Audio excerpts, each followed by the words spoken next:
Hey, look at that fifth try. Fifth try. I'm not kidding there. Fifth try is a charm. We are live. It is slightly after 9 o'clock on Thursday night on the East Coast. That means it's time for This Week at Gear-Report, the show where we talk about everything that's been published on Gear-Report.com since last week, as well as things that are in the queue to be published soon and other cool stuff that we're doing. We'll have our infamous shit shooting session. That's hard to say sometimes.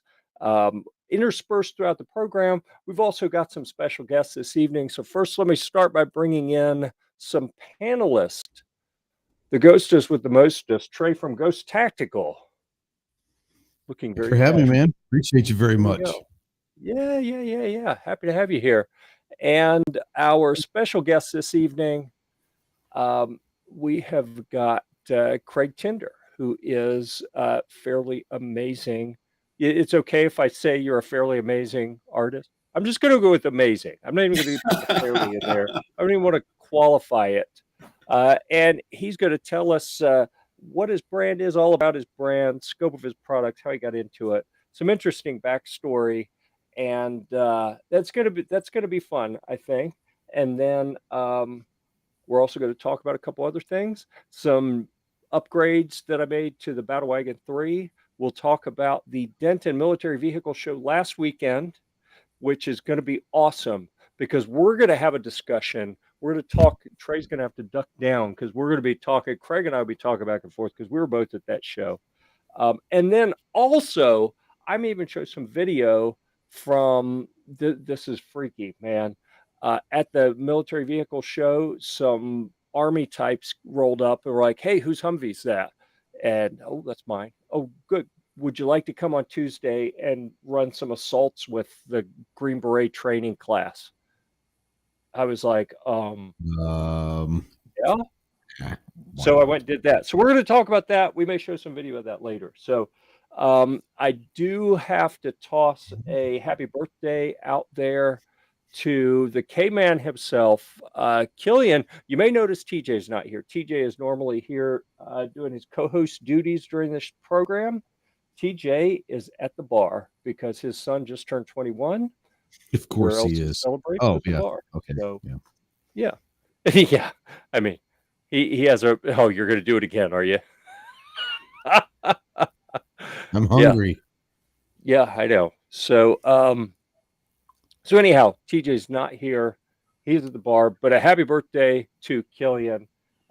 Congratulations, surviving your father for 21 years. That in itself is worth something. I should probably send him some sort of like a plaque. Maybe I'll make him a plaque.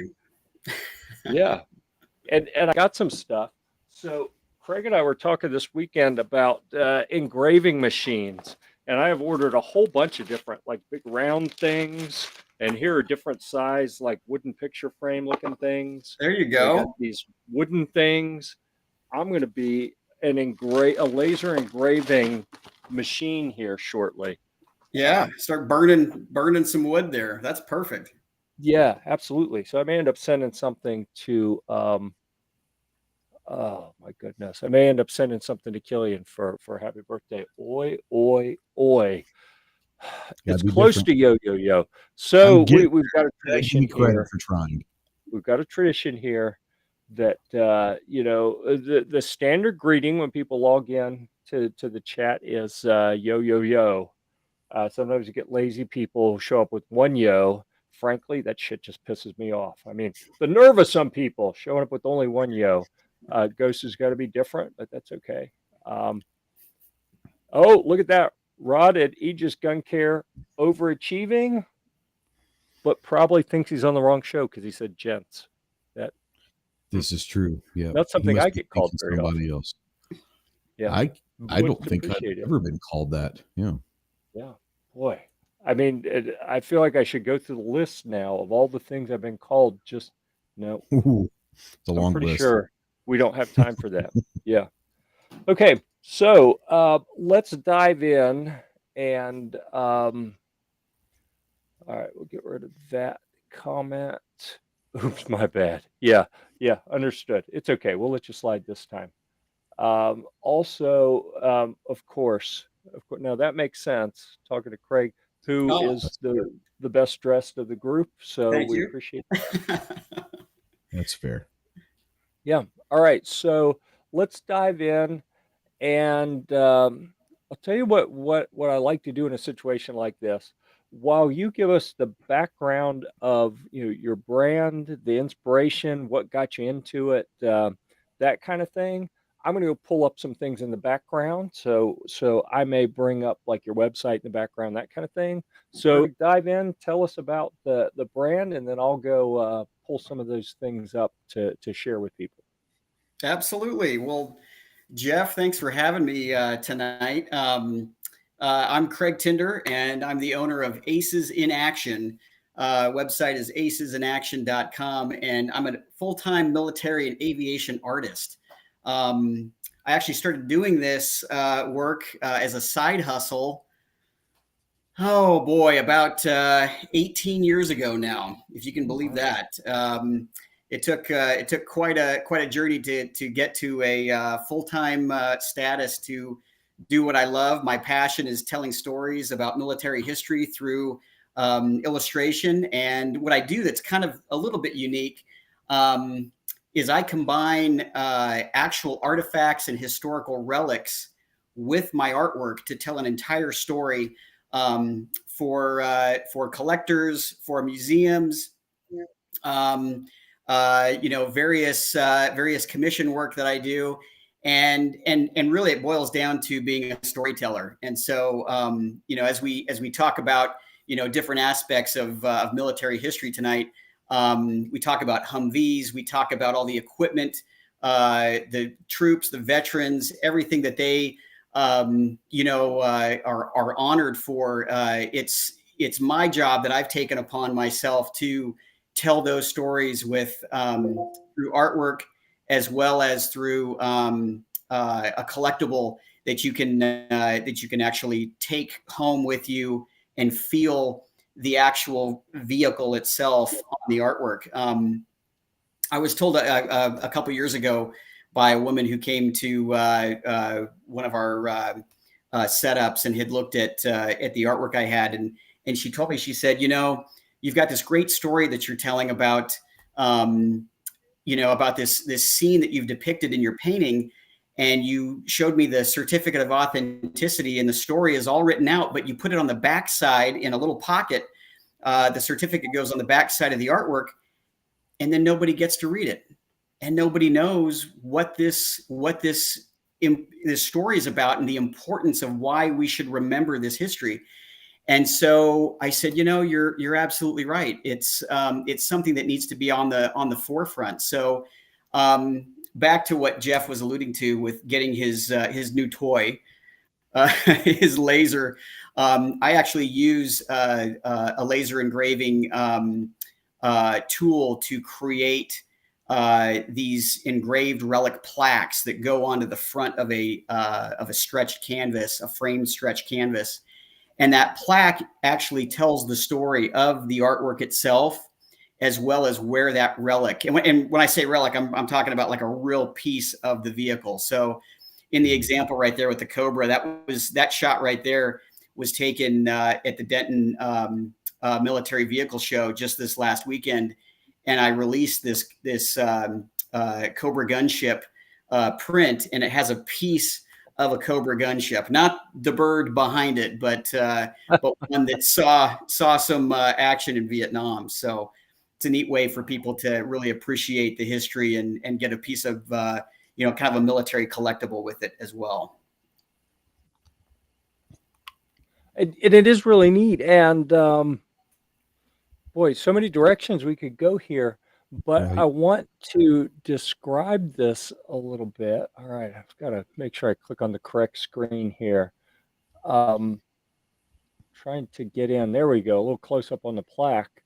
And I'll get into some of the pictures I took later. I'm not sure if I got any good close-ups of this, but what I want you to see is the kind of 3D nature of this. So the little placard itself is kind of what we were talking about with Craig having a little CO2 laser where he designs, lays out, and then laser etches these little placards himself. But then You don't see it. I'm reaching to the screen to point at something because I talk with my hand. It's right there. Yeah, it is. It's right there. It's the little piece of metal is actually standing off, I don't know, a few millimeters off of the oh, sorry. I just noticed that we had someone else trying to get in, it looks like. Nope, I'm sorry. I got disrupted midstream when I saw a comment here. I'll show you what it was. From Clover, I thought that meant he was waiting in the green room, but I don't see him. Probably what that means. I'm gonna send him the link if you don't mind. Probably what that means is he doesn't check his Google Calendar to get the link himself. He has to be spoon-fed a link. But anyhow, the little piece of metal you see there, it's really cool that it's not just this two-dimensional. It's like 3D. It's actually standing off from the artwork a little bit to almost like it's got a little spotlight on it. It gives a little natural shadow behind it, and it makes it that much more obvious. And I don't know, did you do that on purpose? Did you think, I want to make it stand out a little more, or how did you end up with it like this? Yeah, exactly. No, that's exactly the way I do it. In fact, there's a little bit of form and a little bit of function on that. So when I was first kind of playing around with the concept of, how am I going to add this relic to a two-dimensional flat piece of artwork, I started playing with a couple of different concepts. And first and foremost, I got to make sure that the relic itself is adhered in a mechanical way, not a chemical way, meaning, epoxies or hot glues or anything like that, because I don't want to disrupt the relic itself. I've got a background in archival technology and museum quality fasteners and so forth. So I needed to make it a mechanical fastener, and I use it's a 3M product of all things, and they use it in museums and art galleries as a standoff. And it's really kind of it's a double-sided, almost like a Velcro. They don't call it Velcro. It's not hook and loop. It's more like a hook and hook, but it's a plastic material, and it comes off about a centimeter, about 10 millimeters, which gives it this great little floating appearance. Another technique that I use also for these pieces, especially with an item that really shouldn't be touched. Like what you're looking at right now is a piece of nickel alloy from the tail feathers of a F-14 Tomcat, and a nice way to be able to handle it and touch it, because for those viewers who are familiar with the F-14, in fact, I'll ask you two, did you know that the F-14, any part is not allowed to be sold outside of the United States or even shipped outside the United States? And yeah, so this is an item right here that I can't even sell to my customers in the UK or Europe or anywhere else, or even Canada, because the country of Iran had purchased F-14 Tomcats back in the 1980s. And if you're not familiar with this story, this is one to spend a little bit of time researching. You'll be absolutely fascinated. During the Reagan administration, we actually sold F-14 Tomcats to the country of Iran, and they are still flying today, albeit they're scotch taped and kind of twined together at this point. But as far as we know, our intelligence believes those aircraft are still operational. And when we decommissioned the F-14, every engine, every piece of avionics, every piece of the weapon system was demilitarized, chopped up into pieces, and was no longer able to be shipped out of the country. So I have a number of contacts where I get these relics from. That's another thing I can share here in a little bit too. But this one in particular came from it was considered green tagged, which in the world of military ordnance was a piece of equipment that was repaired and ready for further use. But the TF-30 engine itself got replaced, and these pieces sat in a bin and ended up being sold surplus with a big, huge note that they are not allowed to leave the country, even if they're chopped up into little pieces. So Wow. for other parts that you're not allowed to really touch, like I have pieces of coal that were brought up from the bottom of the ocean from the Titanic, and they're extremely fragile pieces. In those cases, I actually will laser into the canvas. I actually cut a hole inside the canvas, and I put a protective clear acrylic box that's an acid-free material, so that you can still view it and appreciate it, but you really shouldn't be touching pieces like that. So yeah, so the relics themselves become huge collectibles. The artwork, helps kind of enhance the full visual, and then the plaque that we have tells the story. Right. So- And we're going to use that word over and over of story, because that's really what it's all about. Did I step on someone trying to talk? Oh no, I was just going to ask a question about the relics, and you said you've got a source that you get them from. So when someone contacts you to maybe commission you to do a piece of art, and it references some sort of military vehicle or jet or ship or whatever, before you agree to do that painting, do you first go and can you find a relic for that specific thing, or do you say, yeah, we can do it, and then hope you find one later? Yeah, that is actually, that's an excellent question, because that is a part of kind of our ongoing process that we have right now. So I used to just do artwork, and I would just do an illustration. I've got well over 100 aircraft illustrations loaded up into this website that some of them started off without these relics. And then when I realized that over time, as I was collecting these just as a collector myself, and I thought these would be really cool. These would be very, very impactful to add to the artwork. I started to gather as many vehicle types as I could, and today at this point, I for the prints that I put out, like this SR-71, this is a piece of actual titanium.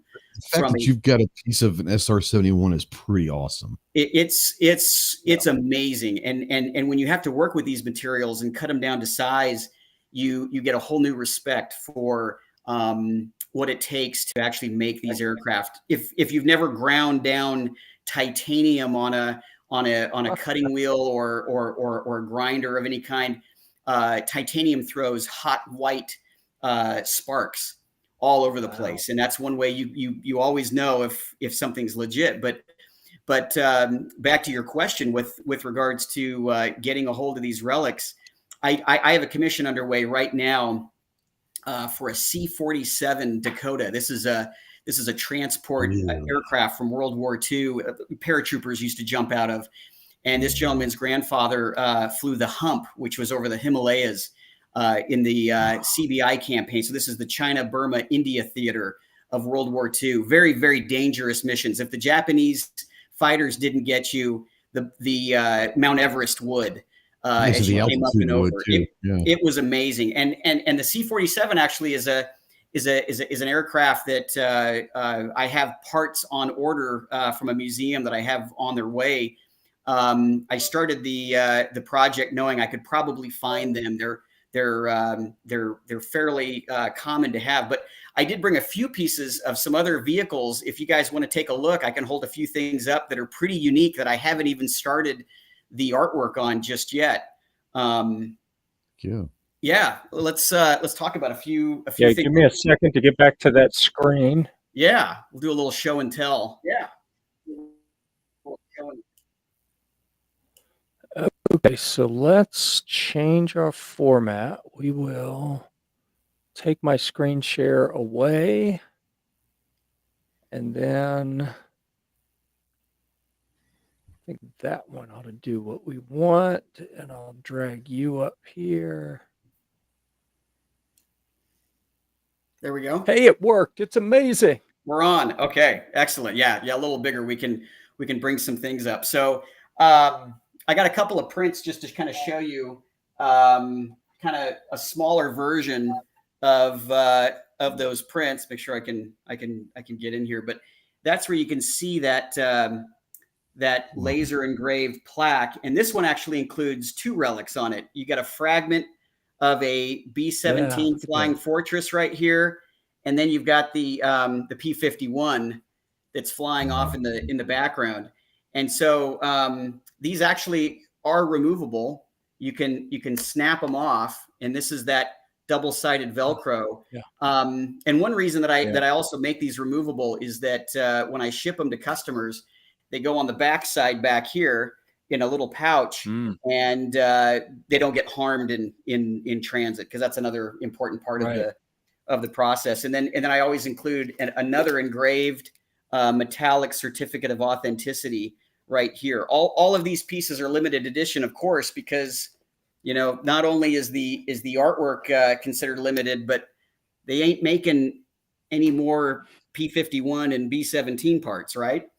So so with that, kind of a neat story here. I've got a Messerschmitt 262. This is the German fighter jet from World War II. I had a phone call about 3.5 years ago from a young man from the Czech Republic, and he said that he had parts of a Messerschmitt 262 and wanted to know if I was interested in buying them. And I thought, well, how do I know that you're not selling me, corroded sheet metal off of an old tractor at this point from Eastern Europe? And lo and behold, he said that his grandfather worked in the mines in the southern part of the country, building the Me-262 under the Germans. And in May of 1945, the Germans evacuated, and his grandfather came back from the family farm with a horse and buggy and began ripping off sheets of wing skin off the Messerschmitt 262s and started loading them up.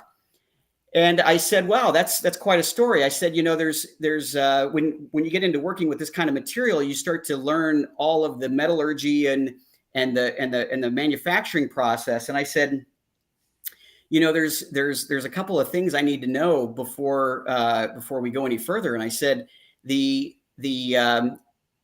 Messerschmitt aluminum was actually a little bit thicker for the 262 because of the stresses on the wing, and they actually stamped them with a certain marking in order to make the tolerances a little stronger.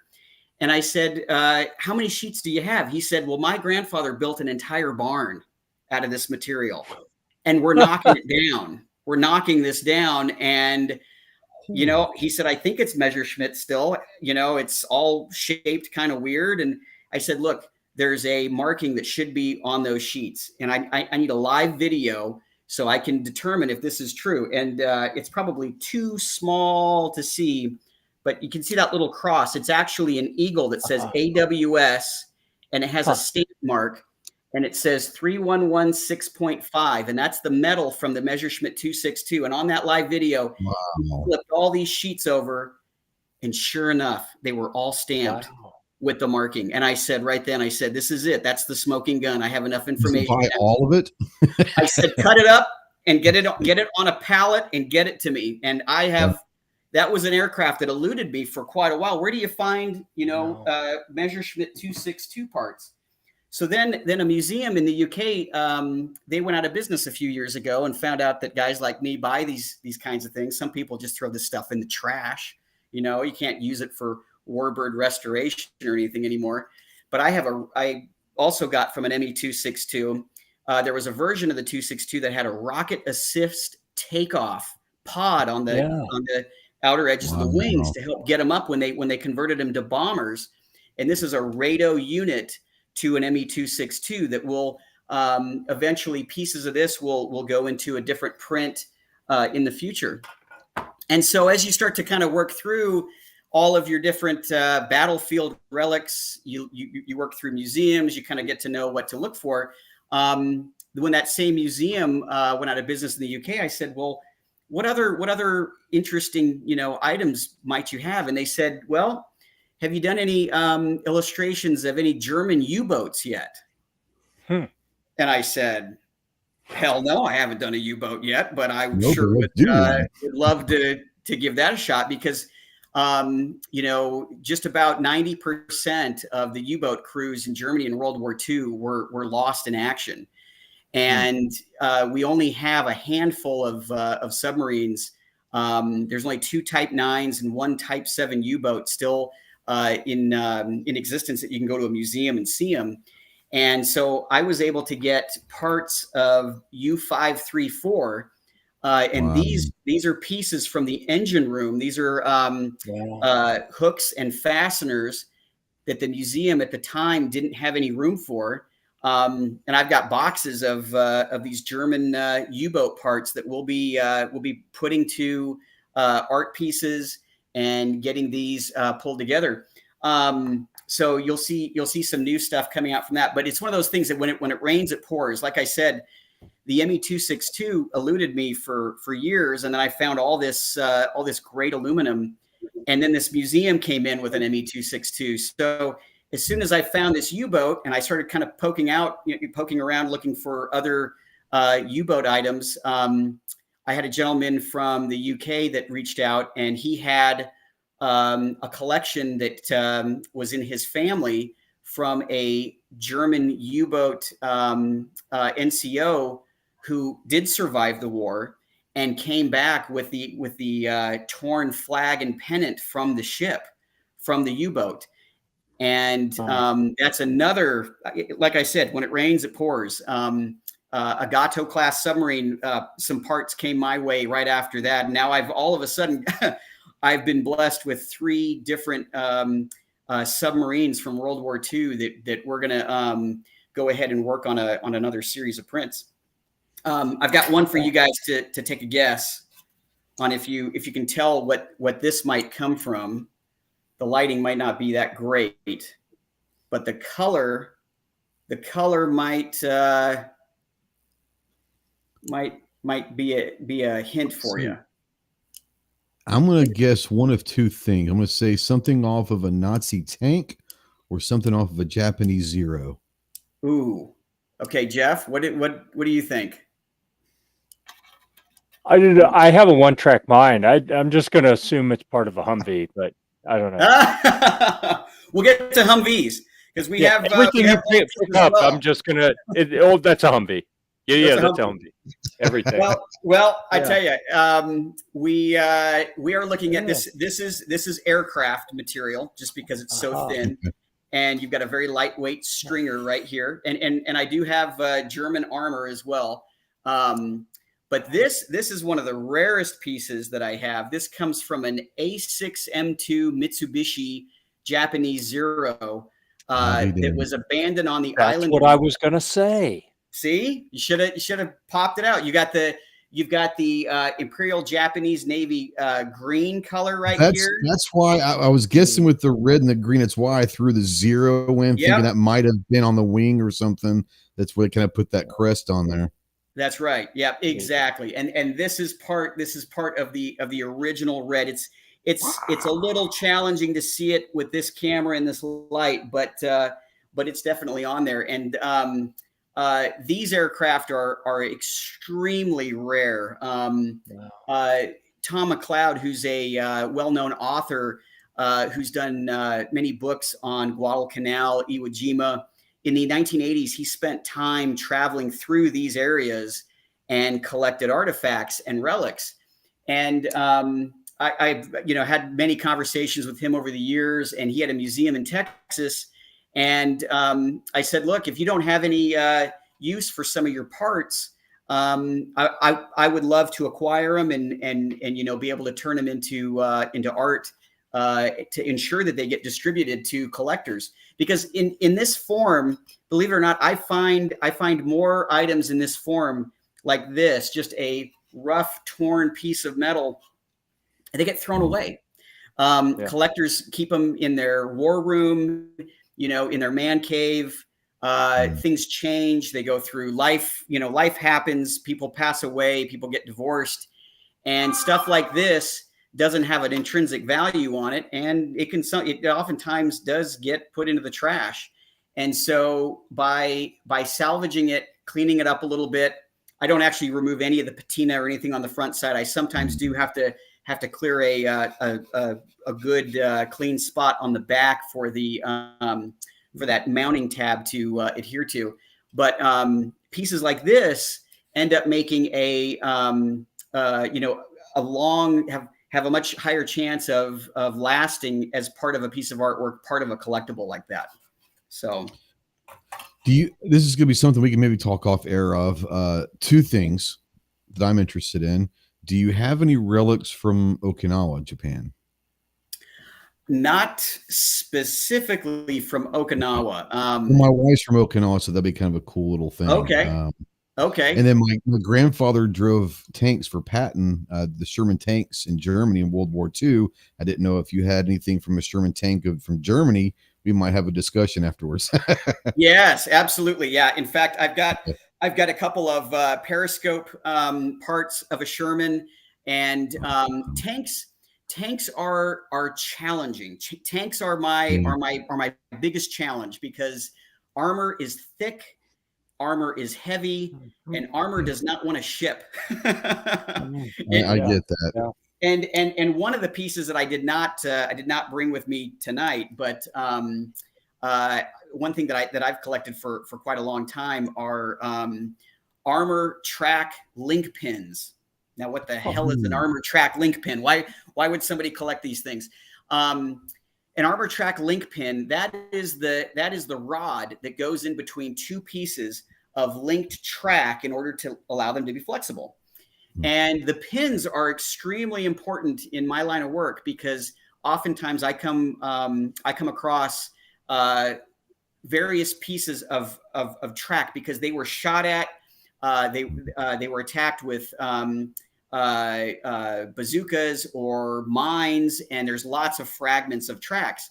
And one of the small pieces that's very collectible are the track link pin rings. These are the rings that go on the ends of the track pin to keep the track pin from sliding out. And those rings are very, very collectible, very valuable. And if you don't have the pin, you don't know what size the ring is, and somebody will come along and tell you, hey, I've got a Tiger tank. I've got a bunch of rings, and come to find out they won't fit on a Tiger tank pin, because they're all sized very uniquely. So I have all the German specifications, the American specifications, some of the Russian specifications. I don't speak Russian. I don't understand Cyrillic. So I have some folks that help me out with that. But the rings themselves need to be sized. And so one of the collectibles, if you go on my website, acesinaction.com, I have a panoramic of Michael Whitman's Tiger tank, and on that I include a track link pin from a Tiger. And I just, another interesting side story with all of this, one of I call them my diggers. These are my friends now that I've done a lot of business with in Eastern Europe and also in Russia, who go out to World War II battlefields, and they find relics from tanks, planes, infantry units, and what have you. And one of their missions is to recover lost soldiers in the battlefield. And this includes both German and former Soviet Union infantry and armor soldiers who were lost, who were forgotten. And they have a organization that goes out and reclaims the remains in a very tasteful and organized manner. They contact the next of kin, because oftentimes we do have identification with these individuals, and they will turn them over to the families for a proper burial.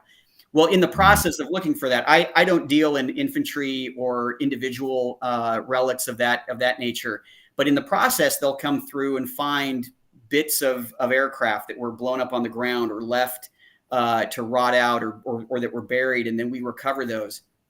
And those when it comes to armor, those pieces are so valuable to me, because you can go to lots of aviation museums around the country and see lots of different, aircraft. but you don't get to see a lot of tanks. And what these guys went through on the Eastern Front in particular was especially brutal. And the remembrance of keeping their stories alive, to me, is very important. So I had there it is. There's a link ring right there from the Tiger tank. And if you go to the next picture, it'll show you what the larger track actually looks like in that example too. One of my good friends from the Ukraine, who I've purchased from items from for quite some time, just this last February, had discovered another cache of Tiger tank parts from a known location in Ukraine where these tanks had a large battle.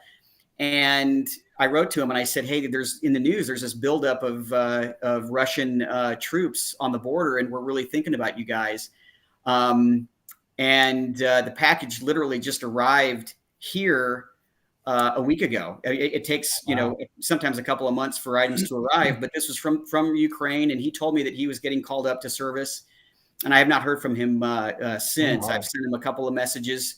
I don't expect to hear back anytime soon, but it is the kind of thing that now we have a modern conflict underway, and it really does bring the story that much closer to all of us.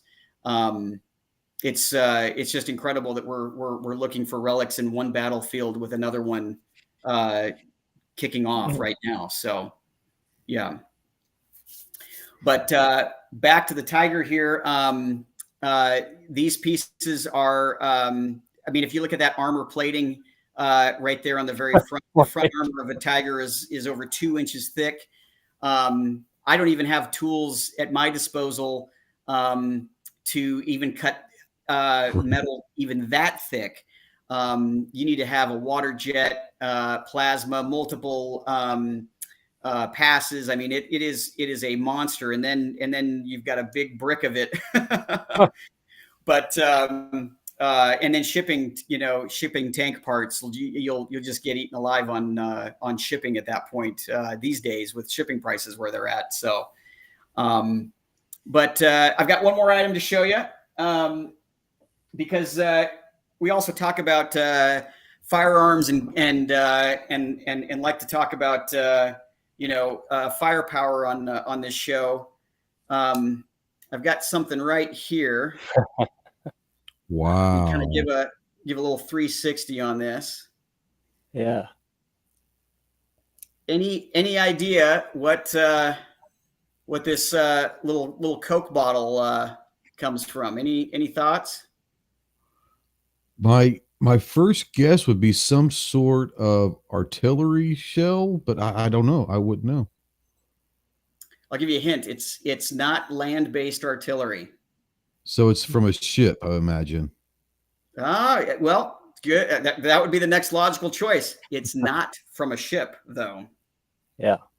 Anybody? Is anybody writing in? Any comments? Any question or any ideas from the crowd out there? Nothing from the crowd. I think you stumped it. You told me what this was. I don't want to ruin it. So that, and I don't want to get it wrong if I wasn't paying close enough attention. Can you make out that marking right there? Is that coming 30 in okay? millimeter. I 30 see millimeter. 30 millimeter. This is the weapon that is fired out of an A-10 Thunderbolt. No kidding. This is an A-10 30 millimeter round right here. This is the casing that comes out. You can tell what the A-10 was built around, was the gun that shoots them. That's exactly right. The entire aircraft was designed around the gun for this projectile right here. And obviously I don't have, some guys make a 3D printed tip round that would go on the end of this. That'd be cool. That'd be cool. Yeah, to kind of complete it. And you can pick these up. This is the kind of thing in the surplus market you can find. I think there's probably somebody on eBay who's probably selling these individually for as a desk stand item. I mean, the thing stands, it's a good 8 inches or so. I mean, it's it's pretty decent sized. But we're going to do an A10 print and embed one of these into each print. Now, obviously, you only got a couple of these things, so it'll be definitely a limited edition. A10s. I got a friend of mine that around here that flew an A10. That'd be kind of cool. This just to have this piece and then a commemorative print to go along with it. I'm excited. I'm a huge fan of the A10 ground attack aircraft. I mean, that is just one bad machine that is designed to get a very important job done, and it does it very well. So that plane was designed to destroy. That's all it was, just destroy. That's right. That's exactly right. So I'm actually working on a few other parts from an A10 also. There's a couple different museums that I'm currently working back with, and I do some commissions for museums as well, and try to provide another education. Again, back to how Jeff said this. It's all about the story and the work that I do and how it aligns with the museum community. The partnership is really close, and so as folks are going around looking at the artifacts and the objects, the vehicles in the museum, they can also get an understanding of a scene of that vehicle on a mission, doing what it was supposed to do in a in-flight or in-action scenario like that. So. Yeah, I was looking. I'm sorry, Jeff. I don't. If you've got something to move on to, I can do this later. But I was looking at the relic plaques that you have, and those are really awesome. Like those plaques are really cool. Yeah. No, that. Well, thank you.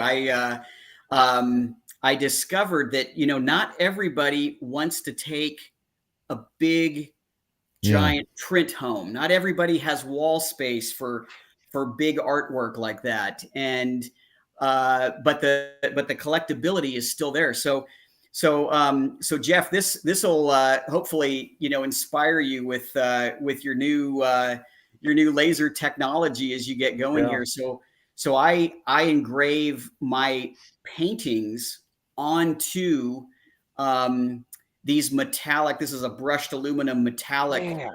Awesome. That's crazy material, and that now becomes a collectible in itself. So would you create the painting, right? And let's say you're commissioned to do a painting for someone. Do you do this as a kind of, you get a painting and a plaque, or then do you take that painting and then say, okay, I did this painting and I'm going to sell just the plaque, so that the painting is a one-off, but the plaques can be multiple, I guess? Is that how you would do it, or what? Yeah, and I do it in both ways. In fact, okay, cool. I do the plaques individually. Cool. Yes, absolutely. So this right here is a 5x7 historical plaque of the Stuka dive bomber. This panel I actually have on my wall. It's a 4 foot by 4 foot panel. It's an aluminum panel from the bottom of the Stuka dive bomber, from the bottom wing next to where the landing gear, the fixed landing gear is. It still has oil streaks coming down from when it got shot down, and it's incredible. And so I take small snippets off of that as I sell these plaques, and then the next size up. So this is the 5x7. And then we have another size. It's an 8x10, and each of these have a small kickstand that I call it a kickstand. It's a little rod that's threaded, and you can screw it into the back. Here's a great picture of it right here, that you can now lean it up as a desktop piece if you didn't want to mount it to the wall. So you got a choice of how to hang these up and display them. But one of the things that I do that's really unique with these relic plaques and the artwork, I get a lot of commissions from family members who had a service member, grandfather from World War II, grandfather from Vietnam, or one of our more modern conflicts with Desert Storm, Desert Shield, and so forth. And this one right here, this is a perfect segue right here. I call this the hero plaque. And so what I do this is what I we'll was looking for. I was looking for my grandfather. This would be something that'd be awesome. Kind of remember him. That's it. That's it. And so I'll have, for instance, this last Christmas, I did a number of these for families where we did a painting. We did a large painting with a relic and the story about their grandfather and what he did in that aircraft. So one of them was a B-17 Flying Fortress. Their grandfather was a pilot, and they sent me photographs of him. And what we then did for the extended family, we made gifts of these relic plaques, and it superimposed the picture. We had the picture of the aircraft, the painting that we did, and then we superimposed the photograph of the pilot himself, of their grandfather, and then we took his unit squadron markings and the unit badge with a story about who he was, and we created this great 8x10 plaque, and we gave them out as Christmas presents for this extended family. Again, not everybody wants a 30x20 painting on the wall of this story, but all of the cousins and the aunts and uncles and everybody downstream said, I want a keepsake of this guy. He was an important guy in our family, and I want to keep this. And it's they're autographed by me on the back. In some cases, we can attach a relic. In this case, Frederick Lefebvre, his family wanted just his squadron unit. And a funny story about this one, his P-51 that we're looking at right there, he's a P-51 pilot from World War II in a very famous airplane called Will It Run. He was an ace, and his airplane is in the Smithsonian Institute in Washington, D.C. Cool. And when the family contacted me, they said, Craig, we've had kind of a little issue with the Smithsonian. And I said, an issue with the Smithsonian? What could that be? They said they painted the serial code on the aircraft incorrectly when they restored the plane. And we've been telling them that since 1985 or whenever they did the restoration, and they won't go back and change it. So they said, we would love to have a painting commissioned, but please get the number right.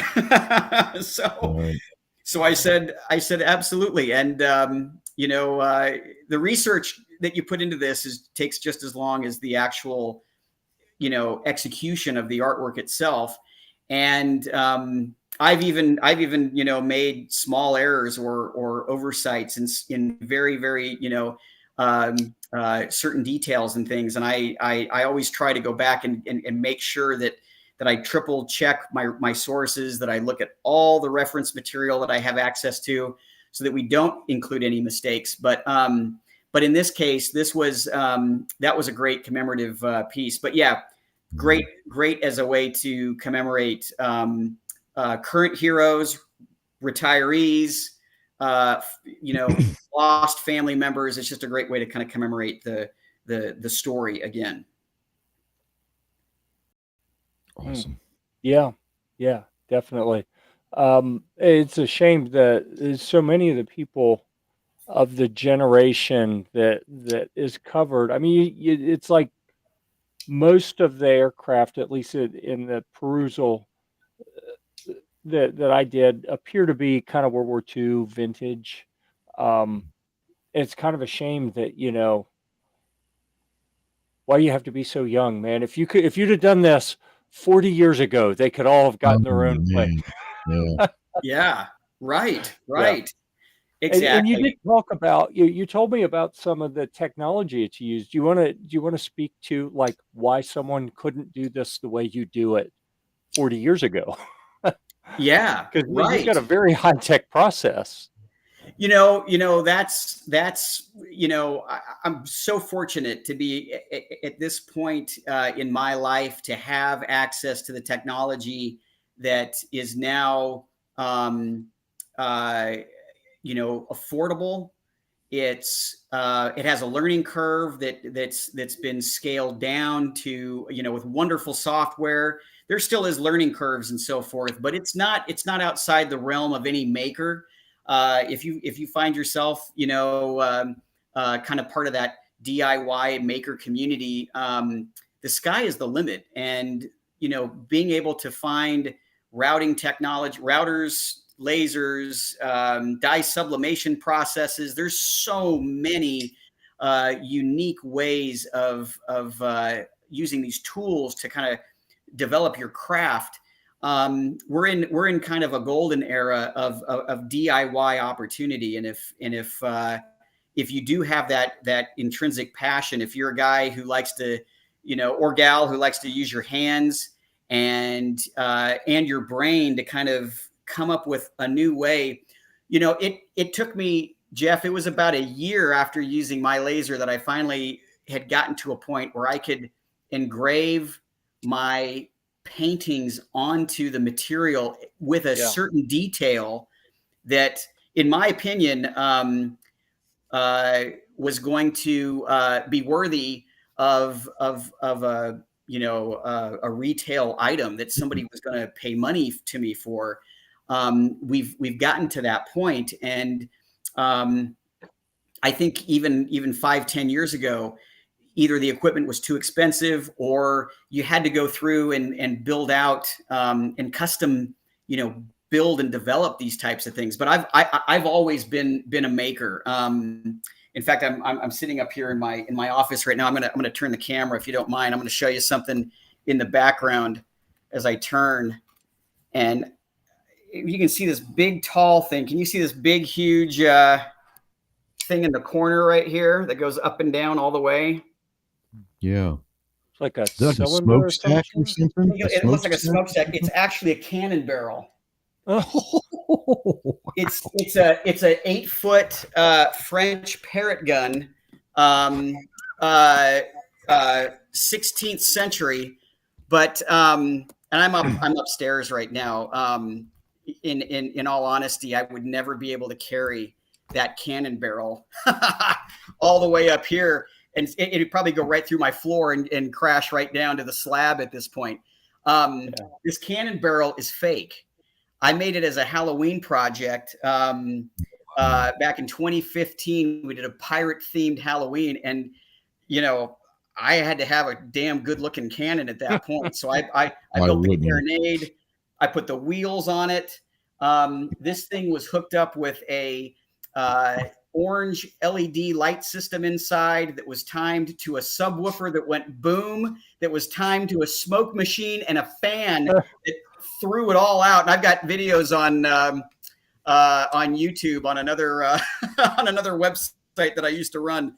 But that's part of that. You and Jeff get along very well, don't you? I can see you guys get along. Like the attention to detail on the recreation stuff is pretty cool. Yeah, and it's all about building models. You can see I've got little models and things back here. I've got armor tanks. These are RC tanks that I build and drive around and stuff. But it's all about making. Yeah, absolutely. Yeah. Awesome. Yeah. So all right, I want to show something real quick. I'm going to see if I can swap us on the screen here, just so I can show. I have just started doing some engraving, right? And you can see here wood. I'm going to guess that wood is one of the easiest mediums to do laser engraving on.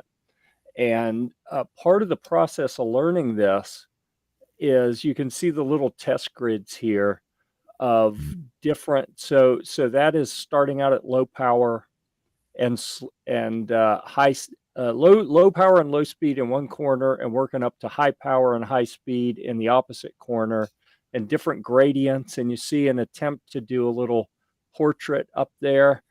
And I think actually that one of my dad in a Santa hat is probably the best one I've done. It's incredibly difficult, and this I believe wood to be probably the easiest medium. Here's a family picture type thing that I attempted, and like everyone's face, the detail's not right. So I mean, I spent hours and hours running these test grids, and I have stacks of wood with these different things on them. Now I can do like something big that doesn't have a lot of fine detail, and it comes out good enough. But I look at the detail on the little plaques. And I was standing in your booth in Denton, and looking at the plaques, and they were the plaques that were on the artwork. They weren't these other plaques like this one here, where you've got additional illustration in them. But then, like you said, you're taking your artwork and engraving that.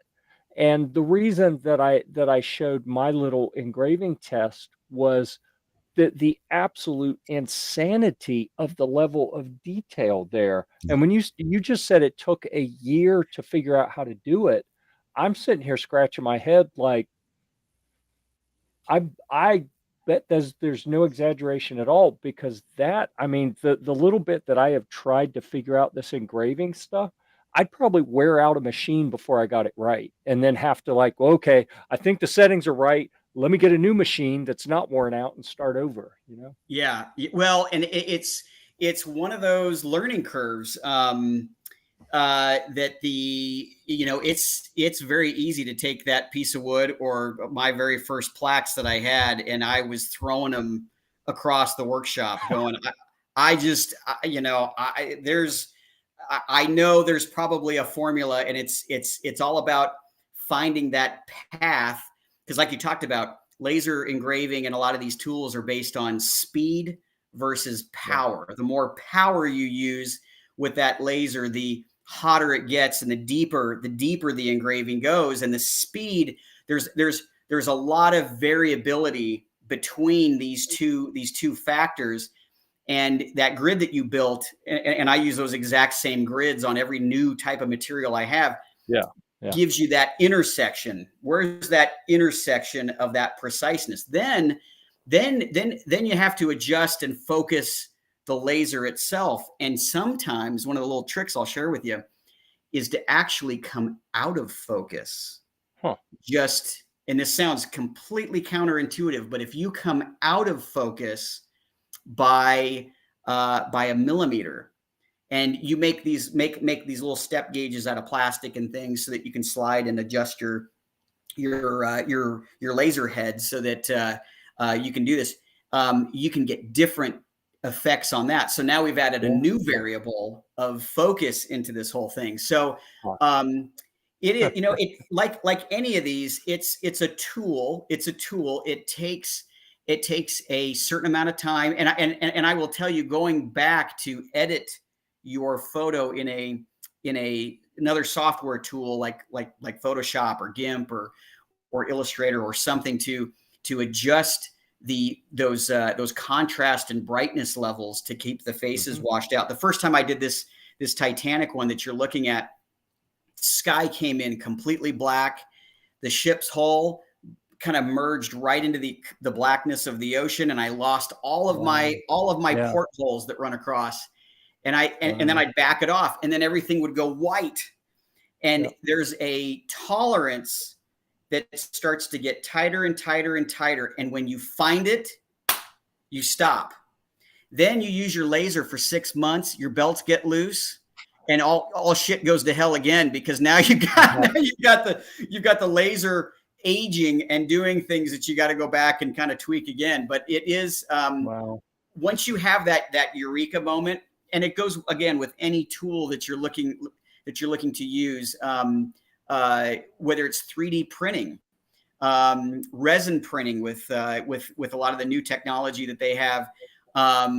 Any of these things require experimentation, and you got to be willing to throw a few things across the workshop, get it out, right? Get it off your chest, take a deep breath, and then get back into it and burn a few more hours and a couple bucks more worth of material, because that intersection we're talking about, all these variables coming together right where you want them, exists. And it's your job to go out and find that intersection, and it's attainable. And we also have all these great tools, YouTube and, groups like this where ideas are shared and everything. It's out there. It's absolutely out there for everyone. Nice. All right. I'm going to change gears just a little bit. Let's talk about some Humvees. Well, I want to show something real quick here. and that is you're talking about working in a workshop with really high-tech materials, and then you load them up and you go display them outside, you know? So I thought that was kind of a neat juxtaposition of all the really intense. So you hadn't talked about your illustration process yet, Yeah. because that in itself, like, you know, I think that someone might look at this and go, "What are you talking about?" He could set an easel up and get his, you know, whatever the paint palette thing, and you know, be out there outside looking at the clouds and imagining an airplane. But that's not exactly how this works for you, is it? Yeah, correct. And I started off when I was in high school. I took every art class I could, and my dad said that was never going to be a practical occupation. You need to go find a real education, and you know, I'm actually really glad that I didn't pursue that as a full-time thing, because I probably wouldn't have the technology acumen that I have. I spent 20 years in the high tech industry, you know, which gave me an aptitude and an interest in how I can combine technology with my artwork. And so I used to use oil and acrylic, did lots of paintings with those. Very traditional sort of an art background.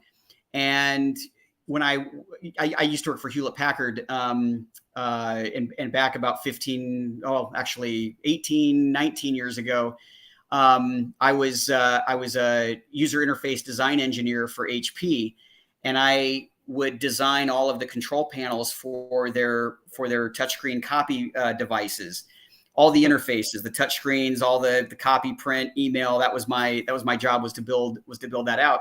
And one day while I was on my lunch break goofing around, I started to illustrate a P-40 Warhawk, taking the outline of a profile of a warbird and started drawing it in Adobe Photoshop. And I thought, wow, this is really quite fun and something totally new, just like that laser intersection. When you finally kind of get into that groove right there, you're like, wow, this could really be something. So I used to take photographs of plastic models in certain angles. Yeah, just like this B-25 coming in right here. Take photographs and do the old Norman Rockwell technique, which Norman Rockwell was a photographer first and a painter second. All those wonderful paintings that we remember from Norman Rockwell were all started with photographs of live actors that he had dressed up, and then he would go back and project them and paint all the details in. Well, I use a technique that's similar to that. I would take these models and put them in a in-flight position, and then start painting from that. Well, as technology developed, I got into the world of 3D modeling, and there's a lot of guys that do full renderings of military aviation, historical artwork, where they actually use a tool like 3D Studio Max or Blender or what have you, and they will render an entire scene of the sky, the background, the aircraft. This one right here is completely done in Adobe Photoshop with about 300 layers. And a layer in Photoshop is literally just a blank canvas, if you will, that you can paint on, and then stack another one and stack another one. And each one of these has a little different piece of the airplane. One has the background, one has the highlights, one has the shadows, one has the paint chips, one has the markings, all that kind of thing. And you stack these up, and when you look at them all together, they are a finished drawing at this point. So I've since gone to a method where I take a 3D model. I'll build a rudimentary 3D model in order to get that angle and that position of in flight. And I use Adobe Photoshop. I use a couple of different tools. I use Photoshop and I use Corel Paint to go in, and I take a drawing tablet, like a stylus from a laptop, and I will paint the details of that in-flight picture. I use a lot of photographs for reference to make sure I've got angles right, to make sure I've got the sky and the color and the background, making sure that it all looks like it fits in the same scene. And through a lot of the tools in Photoshop, then I can prepare the file for printing. So nowadays when I get asked, hey, I'd like you to do a commission, and I as the buyer, I would like to buy the original from you. I usually have to pause and say, well, the original resides in a PC as ones and zeros. And of course they kind of scratch their heads and they go, what kind of black magic are you serving up here? What is this thing? And I tell them that you can definitely have the first print that I make, but the print itself is digitally created. And some people will say, oh, well, that's computer generated. And I say, well, no, it's human generated. But my tool, again, is a piece of technology. It's a technology for painting and rendering, just like you would see in a Disney movie or special effect. I use the same types of tools. I just paint airplanes and tanks and ships with them. What size are those files that go to print? So and that's a great question, because you can always make a file smaller, but you can't necessarily. There's a few little tricks you can do to make it a little bit bigger, but you can't start out with something this big and hope to create a high definition painting. Yeah, it'll look pixelated and it'll look terrible. So I usually start these at 30 or 40 inches across. Wow. Is how that's big your canvas? Holy cow. Yeah, so I can print these. I can print these on 40. I can probably 40 is 40 inches across is one of the largest prints that I've done. I can go up to 60, but I have to have a special printer that can go super wide format at 60 inches. I really don't have. I haven't had a need for that, but the print that you're looking at right here with the gentleman who is holding it for scale, that is a 36-inch wide by 12-inch tall canvas print right there, and it's framed with a 2-inch solid wood called a floater frame. So the canvas actually sits inside of that. It's 2 inches thick, solid wood. I don't use particle masonite composite material. I use real quality wood that's been stained, all made in the United States. That's awesome. So we can always go smaller, but we can't go bigger. Mm-hmm. So I'm so happy that you came on. This is not you're not our typical guest. This is not the discussion that we have most weeks, right? No, this has been awesome, Jeff. We've featured a run of 15 or 20 firearms manufacturer brands, and I'm sure that there are some folks who've logged in and been like, "What are you guys talking about? This is completely different." But and I apologize to anyone who's like, "Well, this isn't what I was looking for." To me, this is absolutely fascinating. At almost every level. I mean, Trey hit it on the head when he said, "Hey, I bet you guys really get along because I'm kind of a tech guy and I love to make things, and every step of your process is fascinating to me." So I'm thrilled that you came on. I'm not a tech guy, but I'm a big military history guy. So I appreciate the product. Jeff probably appreciates the system first, to me, you guys are speaking Greek to me. I mess around with Photoshop as a very much of a novice. The fact that you can get something like that done in Photoshop blows my mind. This has been awesome to just look at this stuff. Man, I'm so happy to join tonight.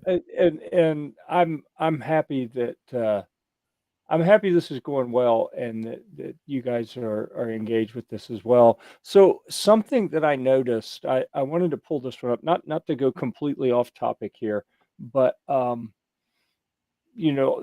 we're talking about illustration and everything, but to go back to the artifacts, as I was scrolling through the pages that had the artwork, and you can see big artwork, little plaque, little rectangle, big artwork, little plaque, little rectangle. Every now and then there's one with this really funky organic shape. And I got to tell you, my eye is drawn to that. it is exponentially like more real and cooler. And yeah, I don't know. There's something visceral about it not being this sterile little, Mm. rectangle that kind of brings it to life. And it tells a story. Like I look at this right here and I'm like, how did that happen? I want to know how that piece got burn marks and impact marks and jagged edges and everything. Well, see, and Right. that's another thing that I love is the fact that you're not just putting a relic on it and saying this is a piece from a P-40 Warhawk. You're giving the known history of what you know to be true about this relic. So the relic becomes part of the painting or the project, because you've got this picture, this painting of the Warhawk. But then very few people are going to go down to that bottom corner and read the known history of this particular piece of relic was found 40 kilometers from Murmansk, Russia, off the western side of Kola Bay. That's just something to me that's almost as cool as the actual painting to me. Yeah. That's awesome. Well, and on some of these ones, where we have room for the larger, I've got this one right here for the larger plaque. What I try to include on this one, if I have enough information, I actually go back, and I know it's really hard to see, but this one has, I literally drew a map of where the relic was found. It's got a little star symbol right here with with kind of a distance gauge on here, and in some cases where I have enough information, and the date is always a factor for if you can place that object not only at a location but at a time period. Then you can do all the research and wrap the rest of the story and say, this is where the front was. This is where the front line was. Here's what their mission was. Here's what they were doing. Now you have a much more compelling story to share. There it is right there. And that's the level of detail. Again, back to the whole package, right? Getting the tool to help me share that story and getting that level of detail. I can't even tell you. I think that's like a 1.2 font size. And Jeff, when you get into laser engraving, text, vector, when you're doing vector lasering for text, go back and try to put a 1.2 font size and see how incredibly difficult it is to get that text to read. Read at that point. Now, in some cases, people will have to have glasses or a magnifier to get in, but it's there. The information is there, and it just makes it that much more interesting to share at this point. And so, the challenge I run into is as you can imagine, I spend just as much time doing the research as I do in the execution of creating the illustration. I have so much information to share, and I can't get it all onto a plaque that'll fit on the small size prints. So I try to share more of the story on the website. If you buy the artwork, please go check out the website. I've got photographs of the relics. In fact, if you scroll through some of these photos, you might even see one that has those interesting stampings that were on the back of the metal. But you learn so much more. Yeah, there it is right there. Yep, that's what he flipped over on that live video to me with the eagle mark and the stampings. Fortunately, those were on the inside of the roof material that he had used. So it was protected from the weather. Wow. Since 1945, those pieces were protected from the rain and the snow, and that made all the difference right there. So with that big picture, now I saw in the little bit of artifact, the little bit of discoloration going across the middle, and didn't know what it was. And now that gives the context to show exactly what that little discoloration on that was. That's right, because you're actually getting a piece of the stamping, and without the larger context of the panel, Yep. yeah, you would think it's maybe just dirt, but that's the proof point that we're looking for. The proof point that goes back to prevenance. And I want to talk about prevenance for just a second, because that is the lineage to know that this relic is what I say it is in the artwork. And if I don't have prevenance, which is really the factual historical trail of who owned what when, you don't have full confidence that what this relic is advertised at is really that item. And so when you go back and you as a collector, whether you collect firearms or whether you collect military medals or helmets or uniforms or aviation artwork, it behooves the buyer to understand what the prevenance is of that item that you're buying, and that the seller can prove to you where they got it from, and if that source that they acquired it from was also, part of the story. So I try not to acquire items that were previously distributed more than 2 layers ago, meaning that 2 other people have owned it, because then things start to get muddy. We start to play the telephone game, and you really can't prove to me that just because Bob Schlitz wrote you a letter that says this was an ME-262 part, and he said that he found it in the dirt somewhere and it is what it is. For my business and for what I do, that's not quite enough. So I have to work definitely with reputable resources, and I have to oftentimes acquire it 1 to 2 levels from where it came from originally at that point. So that's a really important piece to the rest of the story. Absolutely. Yeah, I think it's incredible, because you're looking at a commission painting, picture, whatever, piece of art with a relic on it. That in itself you don't see. Like, I'm not a big art guy, let's be honest, but I've never seen like artwork with an attached relic of whatever the subject of the art's about. But you're essentially have two, instead of just one conversational piece, you've got 2, and those could go down multiple webs just from itself. Just conversational pieces. Man, this is, like I said, I'm not a big art guy, but like, I'm enthralled right now. I'm loving this. Yeah. This is amazing. Well, Jeff, if you scroll up, this is a perfect segue for just one other little tidbit to share. And these are the heroes. These are the World War II veterans that for the, like I said, I've been doing this now for about 18 years, 4 years full time, but it was an 18-year slow ramp to kind of get to this point as a side hustle. These guys are what it's all about, and it's all of our veterans. I was in Army ROTC in college for 4 years. I was a scholarship student. Went to advanced camp. I was getting ready to come out with a commission in the U.S. Army, and I got hit with a medical disqualification at that point during the Clinton years, and I wasn't able to serve. So this is my way to be a part of the community and give back.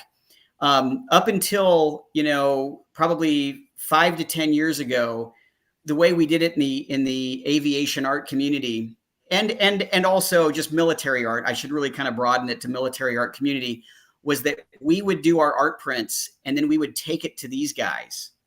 You're looking at Clarence Bud Anderson on the left of your screen right here, who was the wingman to Chuck Yeager in the 356th. Wow. Through the P-51 Mustang, ace of all sorts, and one of the nicest men I have ever met in my life. He currently is 101 years old right now, and he's one of the last. He's the oldest living World War II ace that we still have, and he's just a national treasure all the way. The gentleman to the right is a U.S. Marine Corps ace who flew off the USS Bunker Hill. I did a lot of their prints, including Jim Sweat and a number of other guys. But we used to get autographs to all of them, and when we started to lose them, the notion of keeping this history alive started to kind of turn into poster art. And stay with me for a second, because poster art typically loses its intrinsic value for a collectible. It's just a picture of an airplane or a tank or what have you. And without the connection to history, and that's why people are involved in collecting military art, aviation art, is because you can have an autograph or a signature that person actually touched the print. And that goes back to provenance again. That is the real story.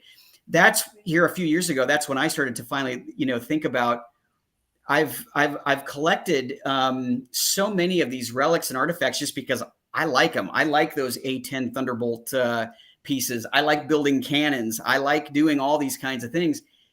And it finally came to me. I started building these shadow boxes with a piece of artwork and an instrument from an aircraft or a 50 caliber round or a piece of the wing. And it was my first step into doing that. And I realized, again, putting the story on the back in a certificate, you'd lose the whole story. How can I get that to the front? And how can we share that story?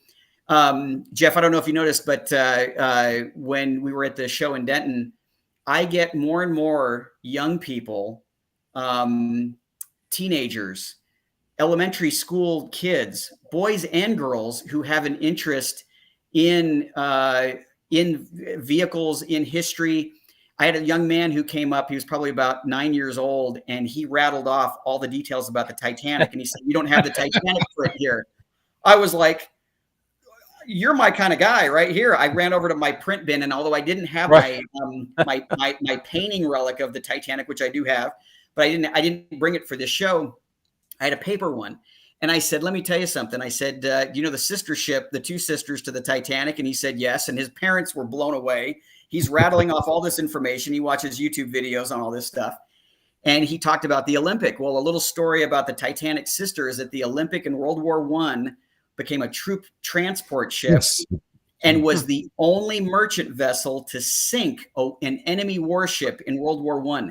She rammed a German U-boat, crushed it in half, and sunk it. And so I have pieces of the deck of the Olympic, and I brought the painting off the wall for the young man. I knelt down with him and I said, "And you know what you get to do? You get to touch a piece of the Olympic. Rub that piece of deck right there. That is a piece of the ship." And his eyes were about this big, and it made it real. This stuff isn't just a story. This is real life. And the relics help share that. That's amazing. That's awesome. Yeah. And to think that I thought the cool part of you would be that you were a loadmaster, but all the coolest people are loadmasters, right? But there's not too many of us out there. We're kind of like the hidden crew member that has a lot of extra work to do that nobody gets to see. Now, in the Marine Corps, loadmasters wore a red tab on their camis. Did y'all have to do something to distinguish yourselves from the regular guys? Yeah. Okay, so on the Marine Corps, the loadmasters. Regular guys? What are you? No, what I'm saying is, it's like in the Marine Corps, they had it on their shoulder, on their pants, and then right in the middle of their cover. It was like a 1x1 square, but it's just red. But that was the way to distinguish the loadmaster. Yeah. Huh. No, we didn't have anything like that. How you could tell, like if we just landed and, like you come out to the plane and meet us at the ramp or something, the loadmaster is the one that has a little bit of kind of crusty drool and kind of pillow marks on the side of his head because we sleep during flight. That's right. We do all our work loading and unloading. And then once we're up in the air, if we don't have passengers, it's like, all right, I'll be up in the bed if you need me.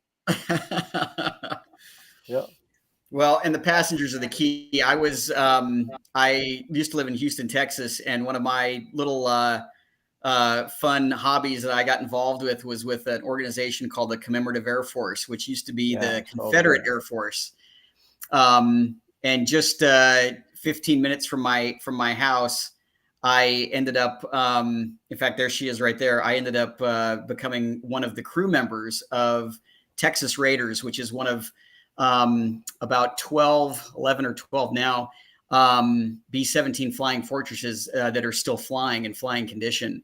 And so I traveled around the South, going to air shows and giving rides and a loadmaster's role. See, there's my red T-shirt. So maybe I did. Maybe I was linked in. I had some sort of uniform attachment at that point. But I would take 10 paying passengers to ride on the B-17, and had to, really from where the flight engineer stood, you had the pilot, the co-pilot, flight engineer stood in between, and the loadmaster. So we had a crew of 4 on for revenue rides. We call them revenue rides when you go up to take a ride on the airplane, with a passenger load of 10. So we actually had 14 people on an aircraft that was originally designed to have 10 crew members.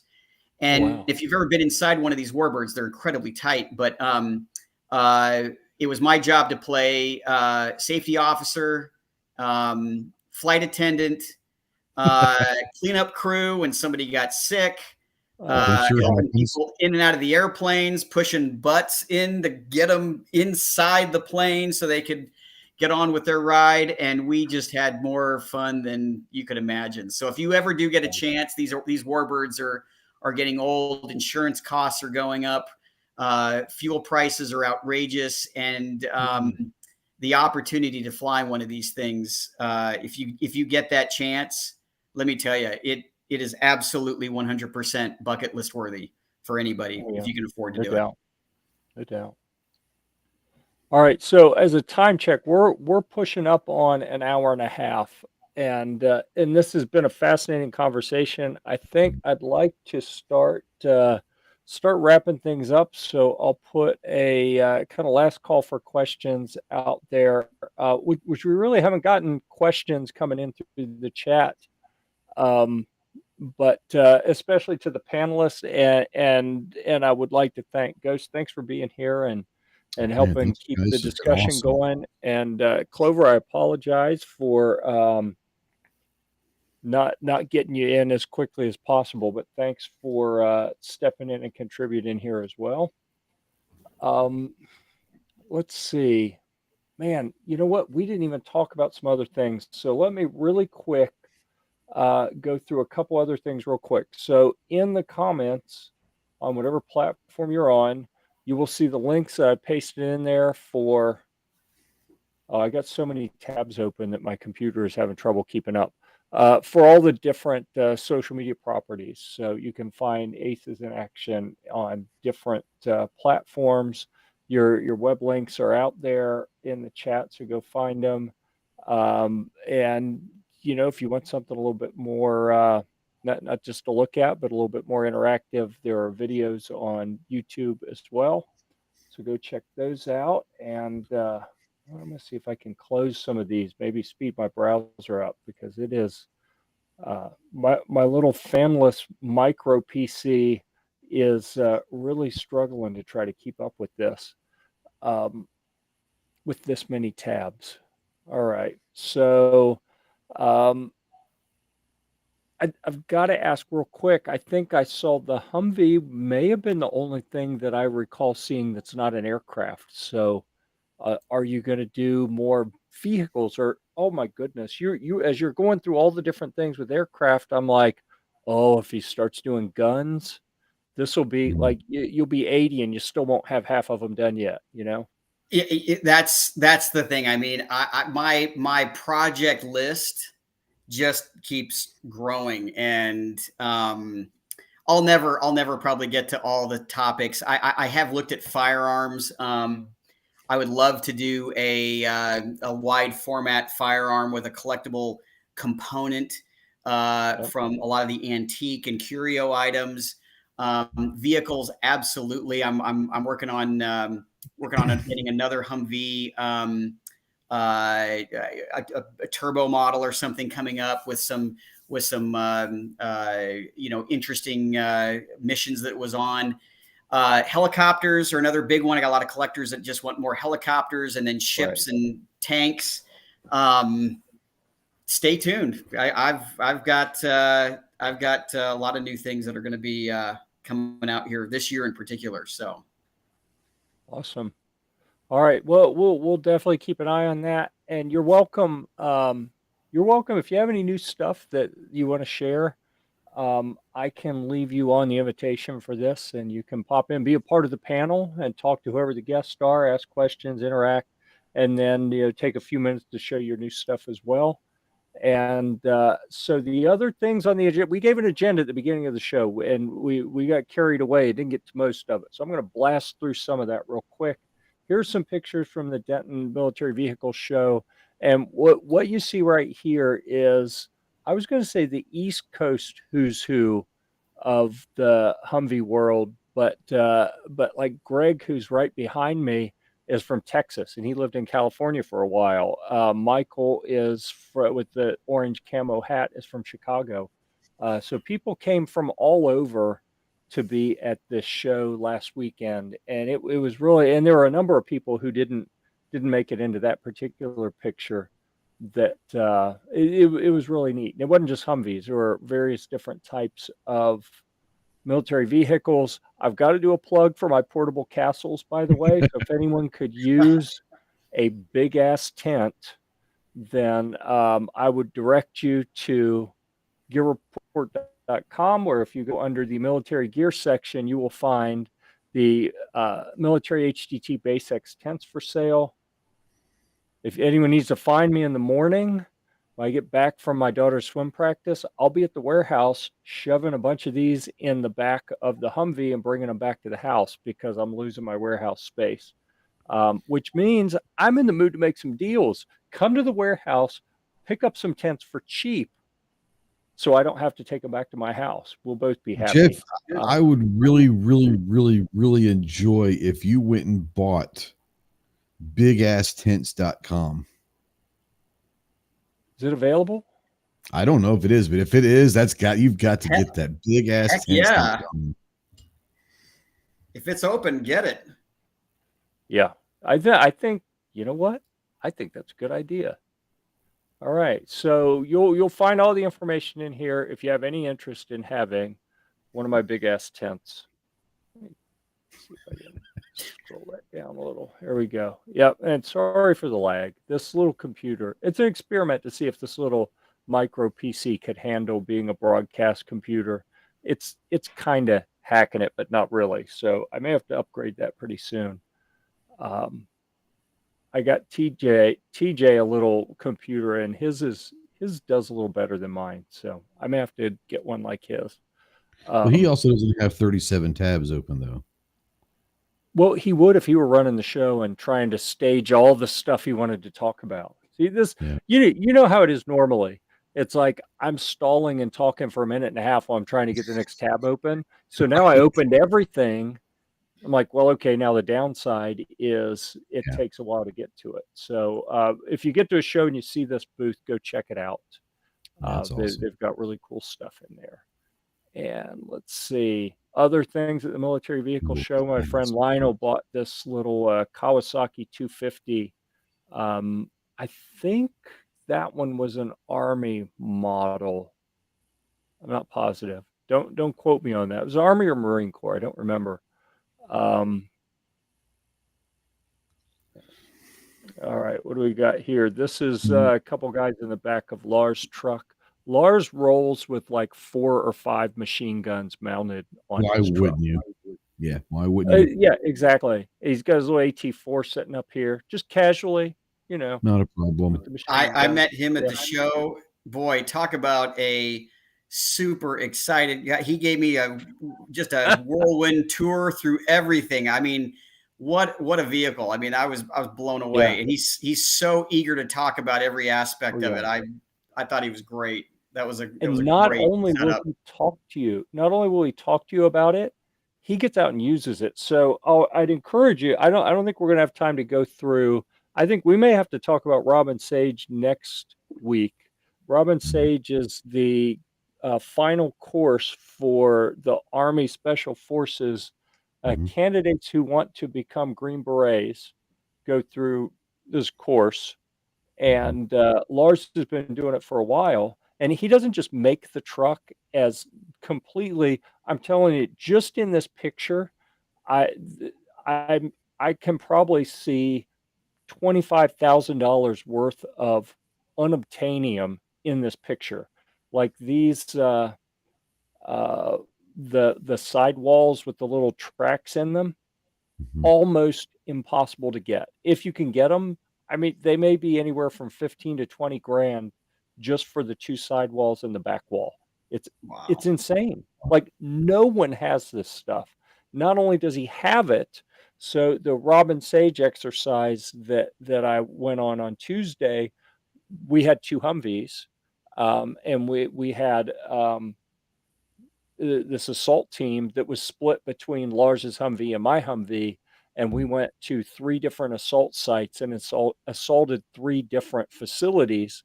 We went to one that was 3 minutes from the little headquarters where we started, and then we rode 15 minutes to another one, and we roll in the driveway. And I've already posted a video of this. We roll in the driveway, and we're halfway down the drive, and the M240 that's right up above me starts going, and one of these on the back of Lars starts running, and they're laying fire down before we even get in there, and the assault teams jumped out. So not only does he have this crazy hard to find, laden truck, he takes it and does this stuff often, and uses it to help train our warfighters, um, who, for whatever reason, the Army doesn't provide them with Humvees. They've moved on to some of the newer vehicles, but in their missions out around the world, they may still need to use Humvees. So they bring people like Lars and I in with the obsolete equipment to give their folks experience on that, because I guess they've A sold lot of theirs times they everywhere. use some Toyotas. They'll use Toyotas. Yeah. No, I'm serious. The No, Land yeah. Cruisers are freaking. The diesel Land Cruisers are beasts, man. Oh, I bet. Yeah, this one is from the guy I refer to as the Humvee Whisperer, James. He's the mechanic that does all the work on mine. I don't know what kind of antenna that is up on the top. If you can see it, he got mad at me because I said, "Dude, stop, stop." He was driving. Like, what? He's like, "You left your plunger on top," and he That's didn't think what I that was thought. I funny. thought it was a toilet plunger. I've not seen that Exactly. one myself. I'm not Yeah. familiar with that one. Apparently, it's a very rare type of antenna. So. Hmm. But there's a turbo truck for you. Um, that's funny. I saw that truck driving down the road a couple weeks ago. Like, I've never seen that one before. It turned out it was James. It was near my house. I thought I knew all the people close by. This is James's motorcycle. It's a 650 Kawasaki.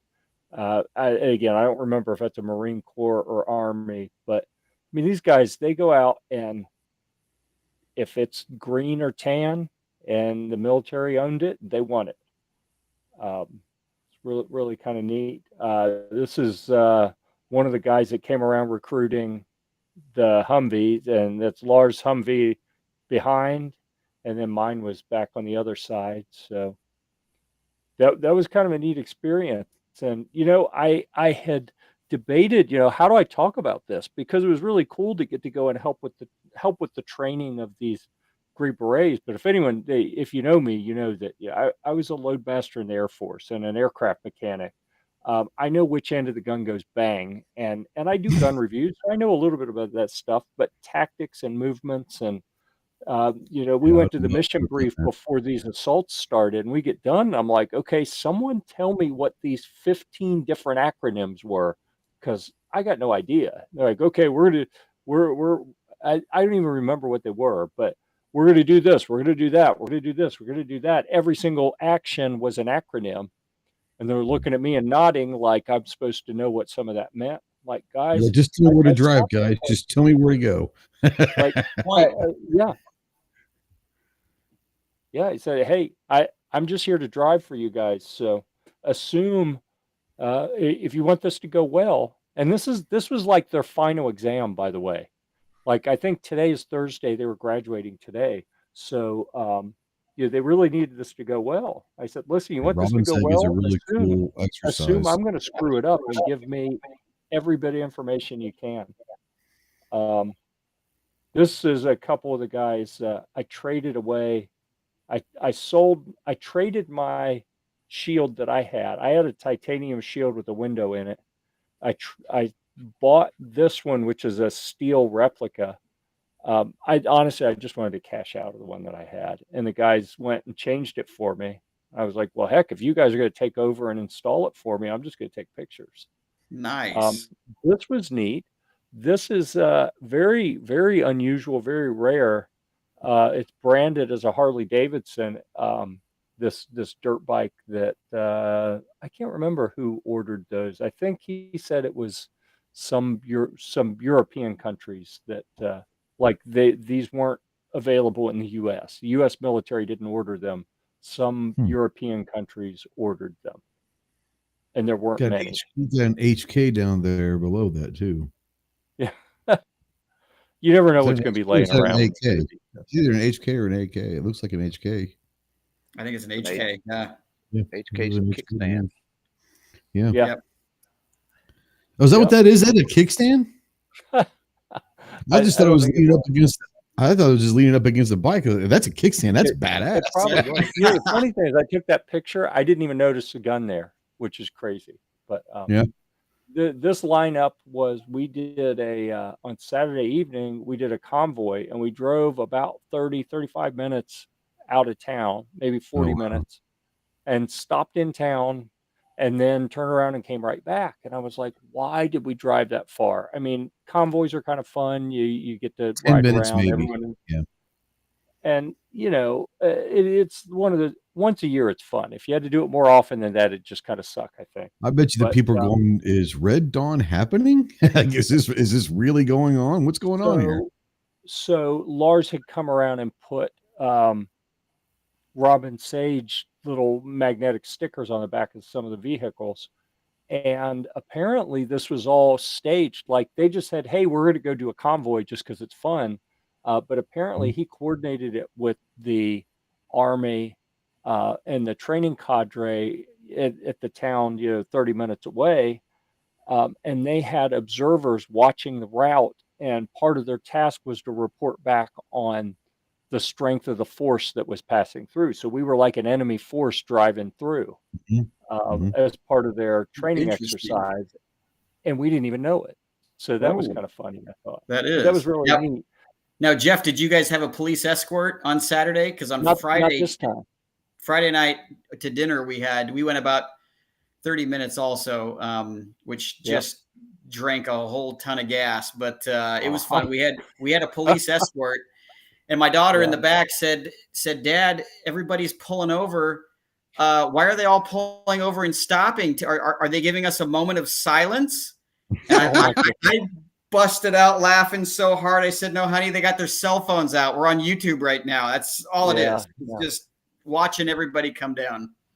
So what I thought was cool about this picture is you see that this is the tail end of the convoy, and we had a guy with a military tow truck pulling up the rear. And fortunately, no one needed to be towed, so that was good. Oh, that's great. There we go, the booth selfie. Here we are. Yep. All right. And another one, a guy named Josh, also an Air Force veteran. He has built a pretty cool, they call these GMVs, and they're the kind of light, less armor gun trucks, the kind of get in and out quick kind of gun trucks. So that's a really cool one that he put together. And let's see here. You'd think the pages might load a little more quickly here. Oh, hold on. I did not see AJ had snuck in here. We'll let him join, and it looks like I was about to turn it over to Clover to say, hey, do you want to talk about your new? He said, I'm out of here. Review. Yeah. I'm just enjoying the slideshow. Wish I was there. Oh, yeah. Yeah. It would have been a bit of a drive for you from Washington State. Yeah, I found that one out. So I just Yeah. got a text from Clover. He said, "Sorry, I had to go. Basically, say bye." He's been Yep. feeling under the weather today, so he said he has to Oh, crash. He wasn't feeling good. So, but yeah. Well, thanks for having him and awesome art. He says. oh yeah. So let's see. Did we talked about that one already last week, I think. So what I'll do right now is I'll tell you the two that were published. We've already gone through most of one of them. One was this Gerson 10 millimeter, and I'll encourage you to check it out. Why? Because we've never done a 5-star 5 gear review. 4.5 is as good as it has gotten because I don't believe there's a perfect product out there. Um, Although now that I've seen all that artwork, I'm kind of second guessing that. I don't know. I'm gonna have to mull that one over. But as far as this pistol goes, this is the highest rating any pistol has ever gotten at Gear Report. And there have been a few that have gotten a 4.5. So I would encourage you, if you have any interest in a 10 millimeter pistol, to go check it out and see if you think it's worth the 720 to $740. And let us know in the comments of that review. He clearly liked it a lot. I would also like to direct people instead of showing you some of these videos, because we're already running far, far longer than I had anticipated at this point. I would direct you to the Gear Report channel on YouTube, because we have pushed up a bunch of videos lately. Hey, we've even got one live right now. Check that out. Um, Don't you so, break the matrix? Don't you break it? I just want to click it so bad. I know you do. Yeah, I'm trying to click this video tab so we can see kind of chronologically. Um, so since the last show, which was with Saltwater Arms a week ago, we have got, how many is that? 1, 2, 3, 4, 12 videos posted here? And these are, many of them are shorts. I'll be honest with you, many are shorts. So you get headed to the show, and some different Humvee stuff there at the show. There's an old World War II Jeep, the Harley dirt bike, the Convoy, the new shield being put on the Battlewagon, the Kawasaki. A lot of the things I've already showed you. Another look at that GMV, a walk around of it. Um, when I got home, I put the half one of the machine gun in the door of the Humvee as well. Yes. And then we got a couple videos from Robin Sage where, I'm showing Lars's truck and my truck, and you hear the machine gun in the background and the guys yelling as they're running, because these are the guys doing the training, are about to go. The ones that pass are going to be operational special forces Green Berets here really shortly. You're not going to see any faces in any of the videos. I'm the at least not of the active Green Berets. Some of the contractors and other people like Lars and I that were there helping, we're not as important. You'll see our faces, but you won't see the actual active special forces guys' faces. Lots of videos there. And again, because we have barely talked, since TJ's not here, we hadn't really talked guitars because he won't shut up about the guitars. But I'm shipping this Gibson Flying V guitar in the morning. It just sold on the Gear Report Demo Shop store on Reverb, and I did the pre-shipping video. If you want to, if you like guitars, you want to check that out. We've got a few of them. The a big tube amp and a most expensive guitar I've ever sold. A couple weeks ago, we posted the Fender Deluxe Stratocaster Plus. We got a whole bunch of stuff up there. So please check out the Gear Report YouTube channel if any of that looks interesting to you. And all the different articles. I can tell you that we're looking at the Caleb's Arex Delta Gen 2 L for the long slide version, optics ready handgun review. Ghost has got his, AREX Delta Gen 2, whichever variant that is, has been submitted. I just haven't got it edited and posted yet. TJ's got one of those coming up. We got a whole bunch of gun reviews in the queue. AJ, how's yours coming? I'm working on it right now, actually. I just got done adding images, and it's ready for be proofed. Awesome. Looking forward to that. AJ's got a couple other reviews in the queue. I've been trying to space them out so it's not just, AJ. You've been a machine, dude. You've been cranking them out. I appreciate that. And I'm trying to squeeze some other people's reviews in between every now and then. Yeah, everyone keep up the good work. I'm really appreciating all that everyone's doing. And man, I feel like I actually brought some stuff up to show that's in my new review queue, something I found when I went to Robin Sage and they said, hey, you've still got a uniform, right? Oh, did we lose Ghost also? We'll bring him back in here. There we go. They're like, yeah, do you have a uniform? Like an old uniform's fine. I'm like, crap, I was issued my uniform like in 92, for most of what I have. It's been a while. So I actually went and got a fancy new pair of multicam pants with you can put the pads in the knees and they got pockets and adjustments. I was looking at these things. I got these off of Amazon Vine, and the company it says Inwec, I'm not even sure. And they have got to be, that's too much light on that. There we go. They've got to be a knockoff of like Arc'teryx or something. I don't know. They look like the knockoff of Cry, which are. Yeah. The funny thing is I have a couple of knockoff from Ido Gear of the Cry stuff, and they're great. They're still like $80, but they're not 300, but they're great. You'll probably enjoy those. I want to say that these were like $60 on Amazon.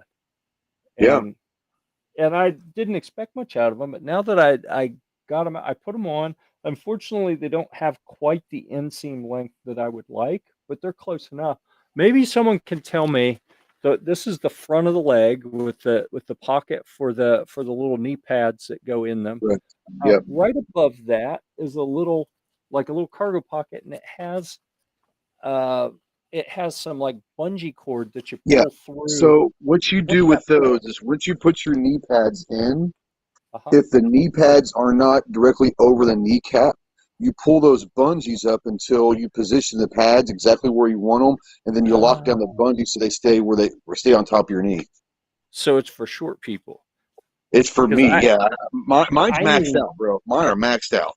I need to pull the other direction. I need to pull them down to keep it on my knee because. Well, you probably figure out a way to add more bungee cord to it if you needed to. Well, I think that's as far as it goes. Anyhow, I'll try to post a link. Normally, I just do Amazon reviews on this kind of thing. I will probably do like a real review on these, because that's pretty cool. I've made jokes about people having pants with knee pads built in, and now I actually own a pair. So I'm gonna have to watch. It sounds crazy, and you can make fun of me, but I wear mine a lot. No, I wear all. Anytime I go to training, I always wear them. But I'll wear them to the range if I'm going to be doing any kind of weird stuff at the range. But yeah, I wear them. They're comfortable. You'll be surprised how comfortable they are. Yeah.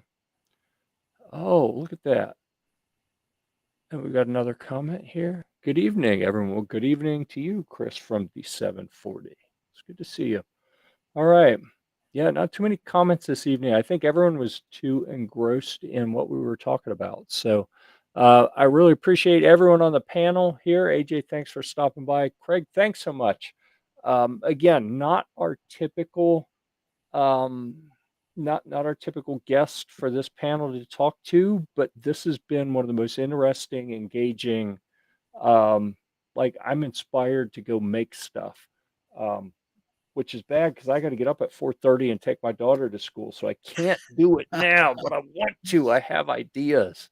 So please, everyone go check out Aces in Action. It's acesinaction.com. Is that correct? Yeah, that's right. Acesinaction.com. it's in the comments already, so you can go check that out. And you know what? I have the technology. I'm just going to drop it in there one more time so it'll pop up in the comments fresh. And boom, there we go. So thanks everyone. A special thanks to our patrons on Patreon. You can see that scrolling past there. And I also would like to remind everyone, we're here every Thursday at 9 p.m. Eastern, the real time zone, of course. And we are, for another, 10 months or so at least, we are still sponsored by Maxim Defense.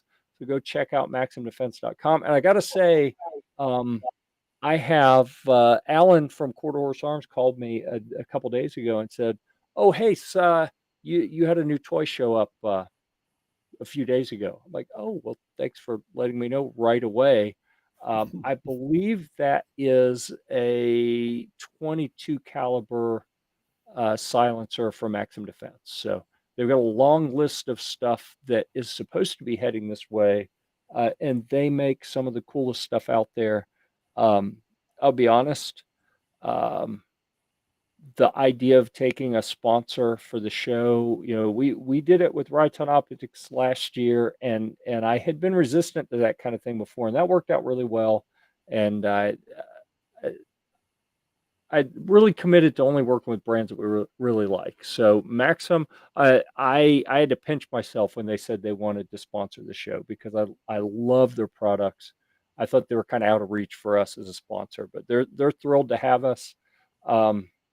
Craig can relate to this. I mean, they saw you guys have Humvees. People with Humvees are a step above, right? AJ, are you with me? Yeah, H3s. I'll give you credit for trying, Ghost. Valiant. It's the thought that counts, right? Yep. Yeah.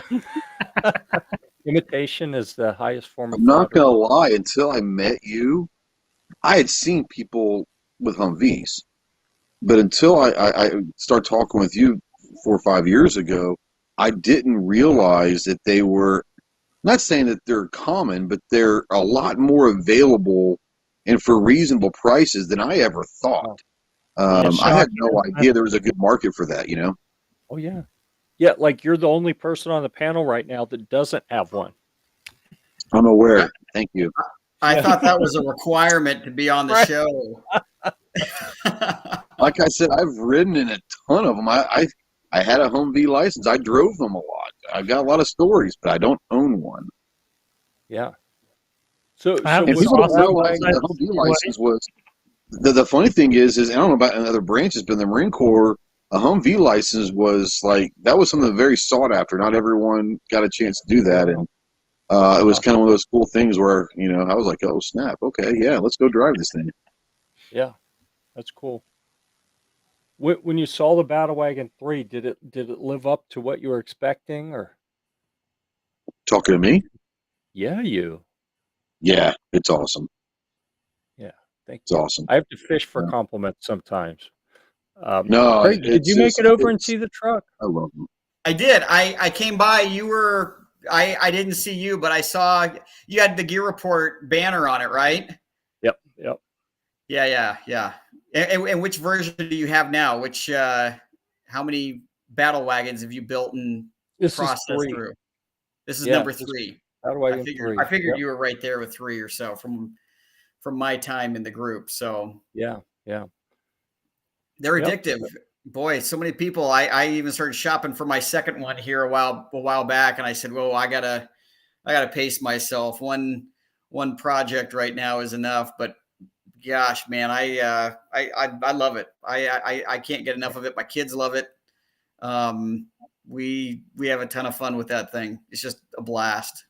The camo Humvee artwork that you showed us, is that your truck? No, it's actually I used my truck as the outline, and then I took other components from other trucks to make it, because mine's been a little civied. I threw some softer seats in, and mine's black, not green or tan. So Yeah, I had to kind of revert the artwork back to being more of a purist, true I historical had piece.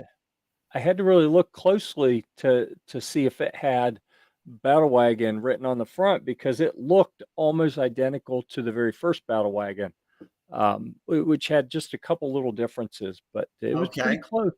Yeah. Yeah. Yep. All right. So I think with that, we're going to make the rounds through the panel. So the way we do this is everyone has a chance to talk about what you have coming up. So, Craig, in your case, it'll be, if you have any new products coming, any new. I know you said you got a bunch of stuff coming. If you want to tease anything, you can obviously remind people where to find you. And then, AJ and Ghost will talk about anything they have on the Hummer Mods channel or on Ghost Tactical. This is the self-promotional portion where you get to tell people all about all your cool stuff, and we can just start and go right across. So Craig, you want to kick us off? Absolutely. Yeah. So I've got a couple of new projects that you'll be seeing worked on here. I'm currently working on that C47 print, and also have the Japanese Zero is underway. So I limit the editions to only 20 large ones and 30 of the 12 by 18s. So those will go quick. And also, for anybody who's interested, if you are interested in looking at my website, there's a coupon code that this group can have. It's Fill My Wall, FILLMYWALL 10, Fill My Wall 10, and you get 10% off of anything in my shop, specifically for this group here. So help yourself, take a look. If you have any questions or are looking for a gift for Father's Day or something else coming up, just let me know. I'm an email away. Excellent. All right. Thank you so much for being here. We really appreciate that. Thanks for having me. Yeah. AJ, you want to? Nothing new on the Hummer mods, to be honest. It's been too rainy, and I've been too busy to work on the Humvee. It's just been sitting in the carport collecting dust. So I hate to take it out here one of these days, check the front differentials, put some troop seats on and stuff. But until that happens, I have a couple of reviews on the board. Like you said, the AREX Delta M review is getting ready to publish. I'm also was able to get to the range a few weeks ago. I was able to test out an AK-47 with the Elfman trigger, a Viridian scope, and some awesome Bararis flash hiders and compensators. Right. I remember that. Those will be in pretty soon. Cool. Any new products on your commercial site, Cedar Mill Fine Firearms? Not yet. The logistics and supply chain issues have been hitting pretty bad, so we're basically just waiting for shipping.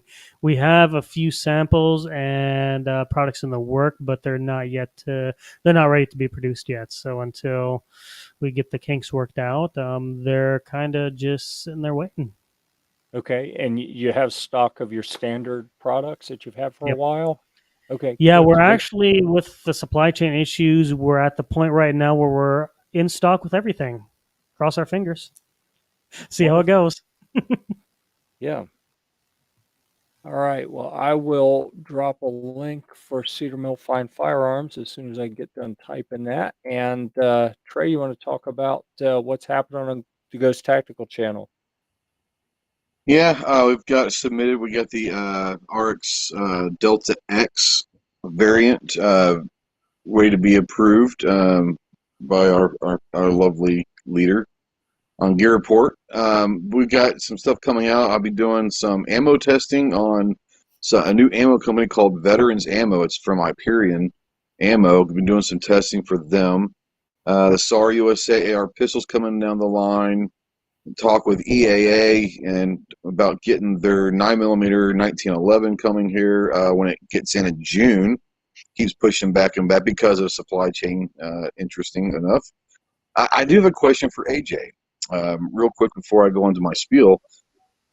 This is a guy that prides himself being a Humvee owner, but his channel's Hummer mods. Do you get people messing with you being the Hummer mod guy instead of the Humvee mod guy? Just saying. You give me shit. Just saying.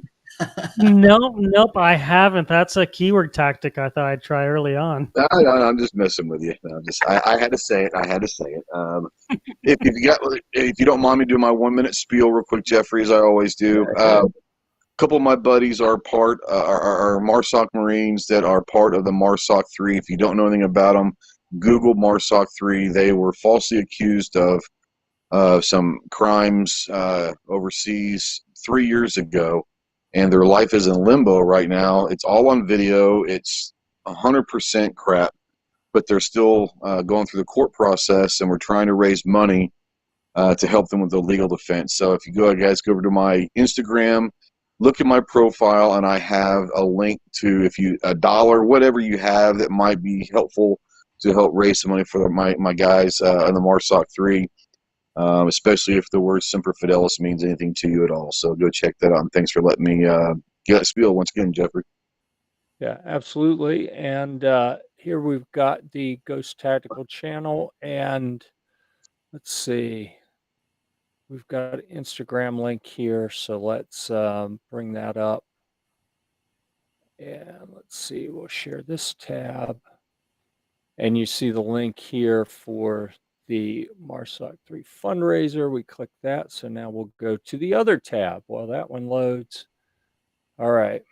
Again, I apologize. My computer's having trouble keeping up here. But yeah, definitely go check that out. I'm going to drop a link directly to that fundraiser in our chat back here as well. Yeah. Yeah, no worries.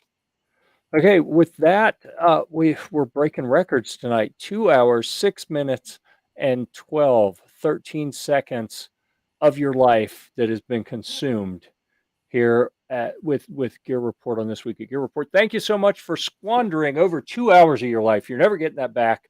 I think this show was worth it. Sometimes I look back and I'm like, I feel a little guilty about burning that much of people's time. This was a really good one. So thanks again to the panel, everyone for being here. Clover, even though he had to check out a little bit early. Thanks to TJ for not ruining this and showing up drunk.